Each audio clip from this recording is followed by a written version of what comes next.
We're taking the Amtrak Cascades from Olympia to Seattle in search of great food, and you are coming along because you are traveling with Bryan. Amtrak's Centennial station is one of the most unique Amtrak stations in America.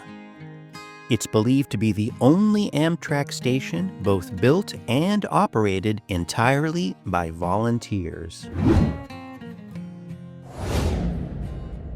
Also known as Olympia Lacey Station, it's operated by the nonprofit Amtrak Depot Committee. Its depot and waiting area opened to the public on May 1, 1993, and volunteers have kept it running ever since. They're here for every train, no matter what time it arrives. In 2022, Amtrak did a survey, and Centennial Station's volunteers were rated #1 in customer service by Amtrak customers. Since its opening, 2 other volunteer-run train stations have sprung up around the U.S., and others seem to be considering the idea. Kelso is volunteer-run, but the station itself is leased to the city from Amtrak. Gotcha. And then there's one back in Illinois that's volunteer, but it's only open for a couple hours a day.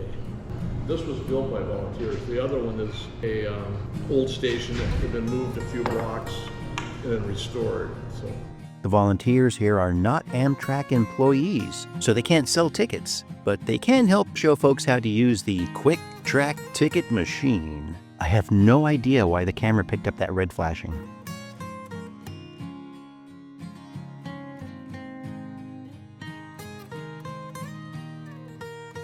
Once you have your train ticket, and your phone is your ticket these days, and your Amtrak Cascades or Coast Starlight train is about 5 minutes out, one of the volunteers will make an announcement to let everyone know it's time to go outside.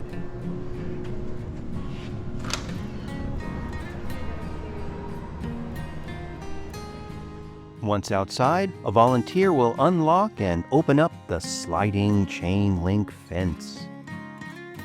And in a moment or two, the train will arrive.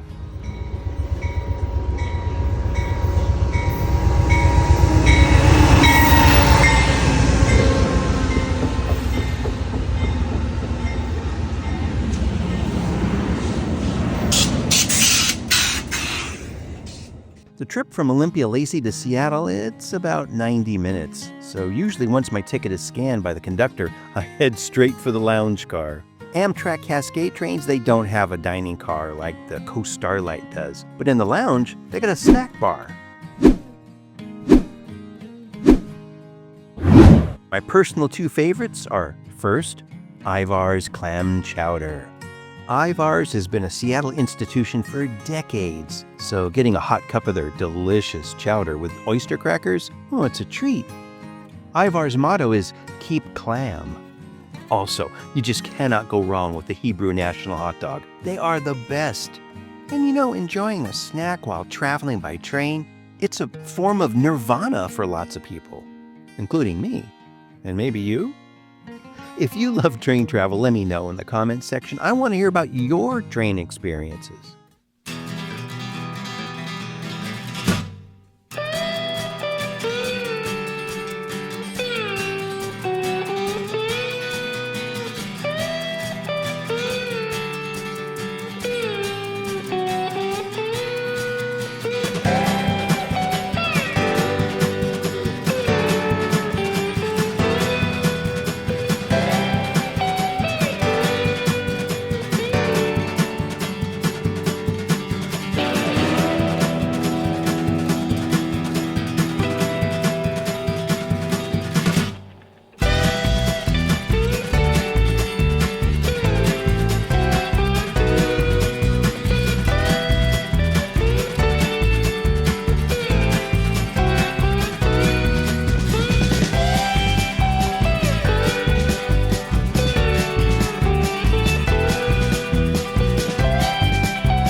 you're enjoying this ride, please subscribe so we can travel again together.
Unlike all the other major Amtrak stations, King Street Station has no restaurant or snack bar, just snack machines.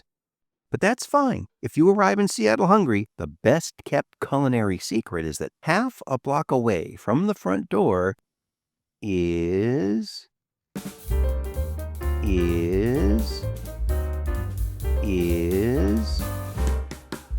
13 Coins. A Seattle legend since 1967.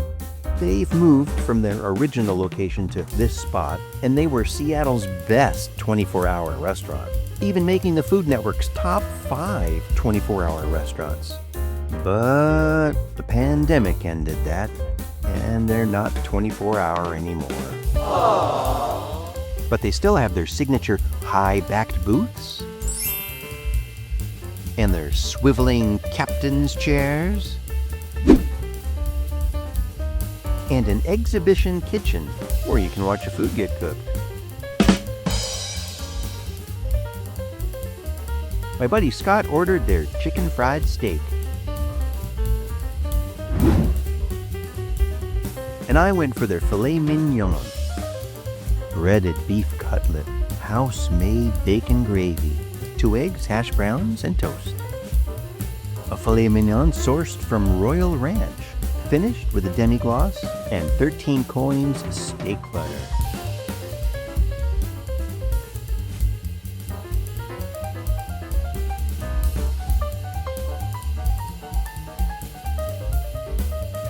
Hey, if you want to keep traveling with me, please click on one of these links. Thank you.